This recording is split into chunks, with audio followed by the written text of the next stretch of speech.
Thank you for the question. আমি এটাই বলবো যে আমার শাকিবের সাথে কাজ করতে অনেক জোশ লেগেছে। Thank you. তুফান মুক্তি উপলক্ষে রাজধানীর একটি অভিজাত হোটেলে সংবাদ সম্মেলন অনুষ্ঠিত হয়। বুধবার এই অনুষ্ঠানে যোগ দিতে কলকাতা থেকে বাংলাদেশে এসেছিলেন মিমি চক্রবর্তী। কিমের প্রশংসা করে মিমি চক্রবর্তী বলেন, আমরা যখন শুট করছিলাম সে সময় অনেক গরম ছিল। শাকিব স্যুট পরেছিল, সবার প্রিয় শাকিব খান রয়েছে সেখানে। পরে এ সময় গরমের মাঝে একবারও আমি ওর মুখ থেকে উফ বলতে শুনিনি। শাকিব আমি না জিজ্ঞেস করেই বলে দিচ্ছি, he was wonderful to work with, and not only he. Mimi বলেন, আমরা সবাই মিলে খুব মিষ্টি একটা প্রজেক্ট তৈরি করেছি, তাই আমি আপনাদের সবার কাছে কৃতজ্ঞ। পাশে থাকবেন, হৃদয়ে জায়গা দেবেন, যেন আগামী দিন আরো ভালো ছবি উপহার দিতে পারি।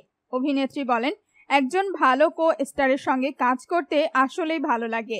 কাজের ক্ষেত্রে শাকিবের ডেডিকেশন আছে বলে আজকে সে আপনাদের কাছে সবার প্রিয়। একজন গ্যাংস্টারের গল্পে তৈরি হয়েছে তুফান সিনেমা, যেখানে উঠে আসবে 90 দশকের চিত্র।